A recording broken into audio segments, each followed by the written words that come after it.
Las 8:19. Saludamos a la doctora Catalina Mendoza, experta en Derecho y Género, quien realiza desde el punto de vista profesional un importante activismo también en defensa de mujeres y sectores vulnerables, en este caso niños y niñas de Ecuador, que ven una amenaza inserta en el sistema educativo nacional. Miles de casos de abuso se denuncian en este sistema. Quisiéramos conocer su punto de vista y su evaluación de estas duras realidades de Ecuador, doctora Mendoza. Muy buenos días, ingeniero Cardoso. Igualmente, mi saludo cordial a su directa audiencia. En primer lugar, quisiera agradecer a Antena 1 que tenga el compromiso de poder debatir, de poder reflexionar, de poder informar sobre una problemática que afecta los derechos de los niños, niñas y adolescentes ecuatorianos, en un contexto en que el Estado ecuatoriano no cuenta con un adecuado sistema nacional descentralizado de protección integral a la niñez y adolescencia. Y en un contexto en que paulatinamente el Estado ecuatoriano se ha ido desprendiendo de su compromiso al firmar la Convención de los Derechos de los Niños respecto de que este sistema sea un sistema especializado, ¿no es cierto?, que tenga en el centro de sus actuaciones la idea de que los niños, niñas y adolescentes son sujetos de derechos que tienen por la etapa de vida en la que se desenvuelven, en la que están cursando, ¿no es cierto?, necesidades, expectativas, ¿no es cierto?, específicas que demandan una respuesta especializada de las diferentes instituciones del Estado ecuatoriano. A partir de este estudio que realizan organismos de carácter no gubernamental, se ha puesto en el centro de la discusión justamente esta problemática, ¿no? Es alarmante saber que los registros del Ministerio de Educación en este periodo entre el 2014 y el 2023 detectan 15.681 casos de violencia sexual cometidos por personas fuera del sistema educativo y 5.365 casos cometidos por personas dentro del sistema educativo. Quiere decir que aunque no se lo diga aquí específicamente, ¿no?, pero los dos entornos que son los entornos más cercanos a la vida cotidiana de los niños, el entorno escolar, que es un entorno creado específicamente, ¿no es cierto?, para la educación de los niños, y el otro entorno que aunque no se lo menciona, que es el entorno familiar, porque la mayoría de casos de violencia sexual ocurren en el entorno familiar, sean entornos que están atentando contra los derechos de los niños. Dos entornos que en teoría están destinados, orientados a garantizar y proteger los derechos de los niños, se convierten en entornos que vulneran sus derechos. Normalmente estos graves problemas en los países en vías de desarrollo, países subdesarrollados directamente, vienen de la mano con falta de una adecuada información, con falta de estadísticas, con falta de diagnósticos precisos. Y al emitir estos informes se ha señalado esto también por parte de los autores, de que hay, entre otras cosas, muchísima gente que no denuncia, pero también registros que no se asientan. Han señalado que no se cuenta, por ejemplo, con un registro en el sistema judicial, ya sea mediante el Consejo de la Judicatura u otro organismo, que establezca cuántos casos de los que sí se denuncian terminan en sentencia. Tampoco se conoce cuál es el contenido de las sentencias y cuál es su deriva, si se apelaron o no y cuáles son los resultados. Entonces se tiene que hablar en muchos casos sobre percepciones o suposiciones. Efectivamente, es importante señalar que en octubre del año 2021, el Comité de los Derechos de los Niños, ¿no?, que es el Comité de las Naciones Unidas que observa la implementación, la aplicación de la Convención de los Derechos de los Niños por parte del Estado ecuatoriano y de otros estados suscriptores de este instrumento de carácter internacional, le hizo al Ecuador un conjunto de preguntas en el marco de la presentación del informe oficial del Ecuador respecto del cumplimiento, como digo, de este instrumento internacional. Y en este listado de preguntas que se le hizo al Estado ecuatoriano, justamente constan los elementos que usted acaba de señalar. Al Estado ecuatoriano se le pregunta cómo se está aplicando varios planes de política pública de carácter nacional que fueron adoptados por el Estado ecuatoriano. ¿Cuál es el presupuesto específico que se asigna para la implementación de estos planes?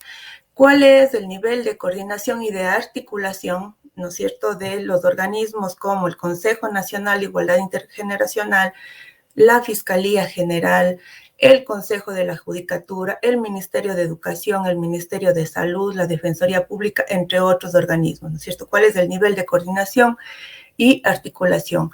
¿Cuál es el estado de los procesos de capacitación, de sensibilización a los actores del sistema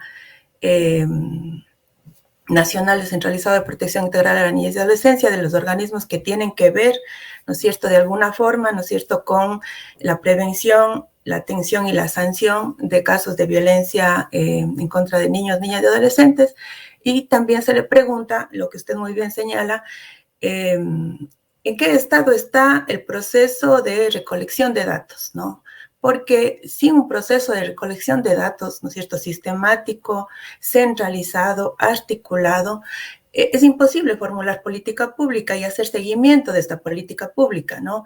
Si bien el Estado ecuatoriano va dando respuesta a cada una de estas interrogantes, la respuesta que yo veo es que el Estado ecuatoriano dice, ¿no? Por ejemplo, el Consejo Nacional de Igualdad Intergeneracional ha hecho estas actividades.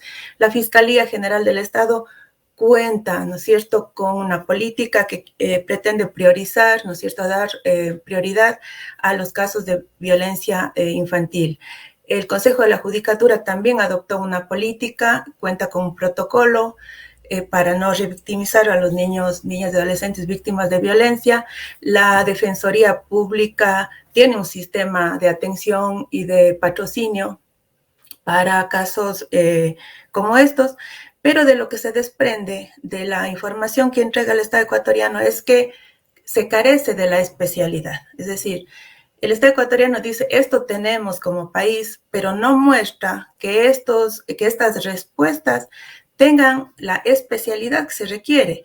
Y es algo que hace más de 10 años ya como Movimiento Nacional por los Derechos de los Niños, Niñas y Adolescentes expresamos. El momento en que se desmanteló, por ejemplo, los consejos cantonales de la niñez y adolescencia, ¿no?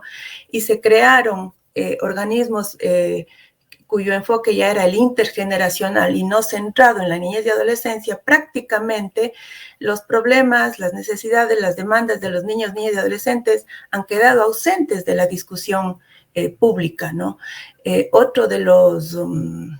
Otra de las características que veo cuando el Estado ecuatoriano le responde al Comité de los Derechos de los Niños es, por ejemplo, muestra un interesantísimo avance en cuanto al rol que cumple el Ministerio de Educación, porque el Ministerio de Educación, si yo puedo comparar lo que se tiene hoy frente a hace 10, 15, 20 años, ¿no?, que estamos en esto del activismo frente a los derechos de los niños, el Ministerio de Educación en este momento cuenta, ¿no es cierto?, con un plan nacional para prevenir y erradicar la violencia en contra de los niños, con protocolos y rutas, con procesos de capacitación, etcétera, pero el gran ausente, pienso yo, en esta respuesta del Estado ecuatoriano, es la familia. No existe una sola política pública desarrollada por el Estado ecuatoriano, ¿no es cierto?, de apoyo y orientación familiar, porque es en el ámbito familiar en donde ocurren la mayor cantidad, ¿no es cierto?, de casos de violencia a niños,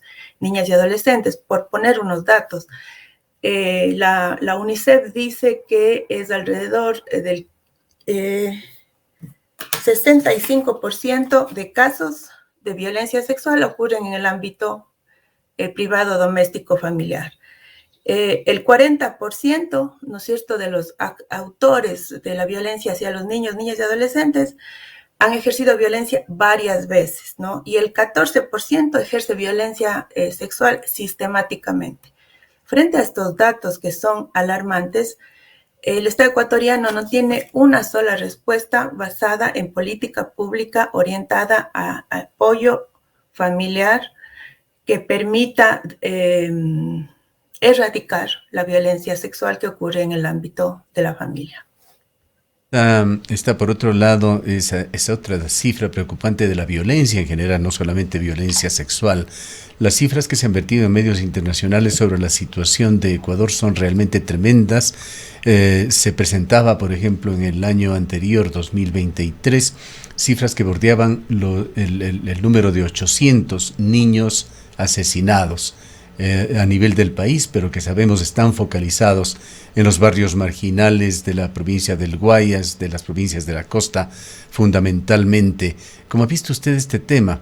Esto que ha calificado UNICEF como uno de los principales desafíos para la infancia en Ecuador. Estas víctimas colaterales y a veces no tan colaterales, pues con la falta de principios y valores con el que se ha desatado este conflicto armado interno, con la violencia de las mafias criminales en Ecuador, y a pocas cosas sorprenden. Yo quisiera decir que son víctimas invisibles. Y voy a poner un ejemplo.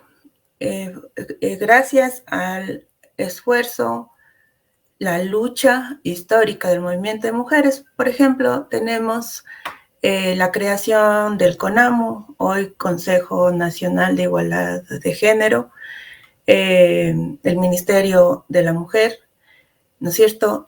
Organismos que visiblemente están lógicamente con dificultades, con críticas que también se pueden hacer, visibilizando, ¿no es cierto?, la problemática de violencia estructural que se ejerce en el país, en la sociedad, en contra de las mujeres, ¿no? La violencia de género en contra de las mujeres. Pero si tenemos que identificar, ¿no es cierto?, algún organismo rector en el ámbito de la infancia, no existe, ¿no? Todas las problemáticas de infancia están siendo competencia, no todas, diversas problemáticas de la infancia están siendo competencia de diversos ministerios, ¿no? Por un lado, el Ministerio de Inclusión Económica y Social, Ministerio de Salud, Ministerio de Educación y así. El Consejo Nacional de la Niñez y Adolescencia se transformó en Consejo Intergeneracional y no tenemos un organismo rector de la política pública de infancia y adolescencia que pueda visibilizar esta problemática. Entonces tenemos, por ejemplo, a organismos internacionales como la UNICEF que están haciendo este llamado de atención, o tenemos a organismos como los que en este momento publicaron, ¿no es cierto?, este informe de situación de los derechos de la infancia, de carácter privado, no gubernamental. Quiere decir que en el país no existe una institución rectora fuerte, ¿no es cierto?, con competencias precisas para garantizar la transversalización del principio de prioridad absoluta de los niños, niñas y adolescentes en la institucionalidad ecuatoriana. Con un agravante, el Comité de los Derechos de los Niños le preguntó al Ecuador, más o menos así, ¿qué hay del nuevo Código Orgánico Integral de la Niñez y Adolescencia? Este Código Integral sigue, como dirían mis profesores de Derecho de la Facultad de Jurisprudencia, duerme el sueño de los justos en la Asamblea Nacional.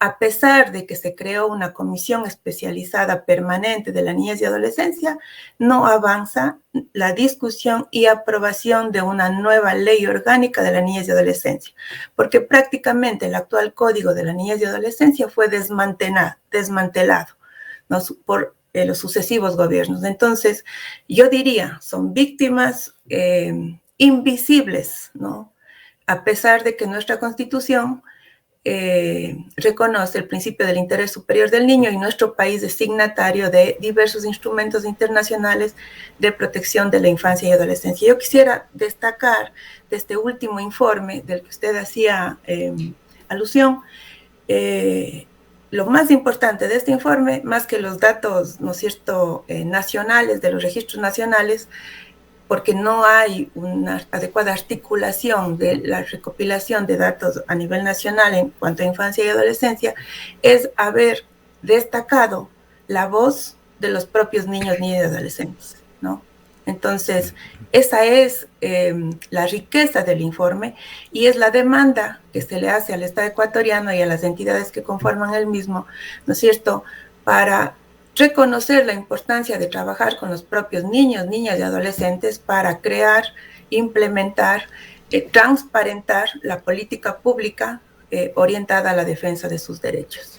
Finalicemos con esa otra área invisible, quizá más invisible que las calles de las ciudades peligrosas, los barrios marginales de Ecuador. Doctora Mendoza, el informe de UNICEF también sobre la infancia ecuatoriana da datos que confirman que el maltrato ocurre para niños, niñas y adolescentes en los lugares donde estos deberían estar seguros. Esto es el hogar, la escuela, el entorno comunitario. Ese estudio señala que un 40% de los niños, niñas y adolescentes recibe un trato violento por parte de sus padres y un 26% por parte de sus profesores. Sí, en efecto.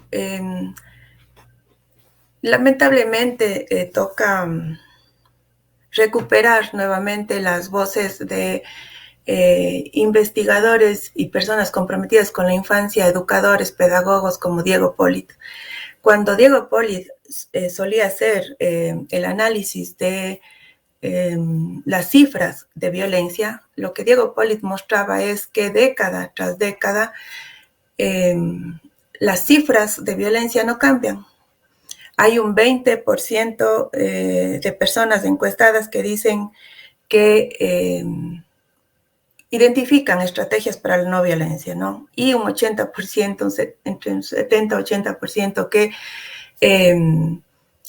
sigue utilizando la violencia como estrategia de formación, entre comillas, de educación, de corrección, de sanción.